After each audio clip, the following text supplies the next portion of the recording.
I'm going to keep reminding you that Donald J. Trump is supposed to be dead. That is a reality.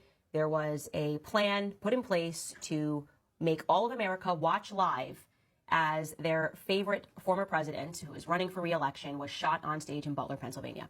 That didn't happen because, by the grace of God, he turned his head at the exact right moment. A lot of other things then ensued, and the BBC was on the ground, and they gave this interview to, or Greg Smith rather gave an interview to the BBC, and we, like I said earlier, he was just incredulous. He said, there's just no way. I can't tell you enough how much they completely allowed this to happen. He heavily implied that they allowed this to happen. So when I reached out to Greg, I said, what was the follow-up? Were you and your friends interviewed? Were you brought into an FBI bureau? Or were did the feds arrive onto your doorstep asking for all of the information, asking for all of your footage? And here's what he told me. He told me, no, but the state police did that night.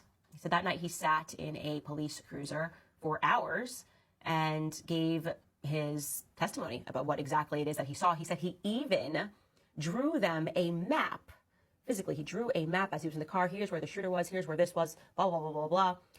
He also communicated to me that there was an unknown person who chose not to identify himself that also sat along in the police cruiser. Said he and his friends suspected that it might have been a Fed, but that person chose not to identify themselves again. And so when I asked that question, was there any information that the media seems to not be communicating that you saw that night? Here's what he said. He said, yeah, Candace, there is. It's the portion where I made it very clear that there was also a Fed of some description that was armed with a gun in a second-story building that was about 15 to 20 yards behind Thomas Matthew Crooks. So if Thomas Matthew Crooks is here, he's saying that 15 to 20 yards at a higher range, at a higher story rather, sat a Fed throughout the building.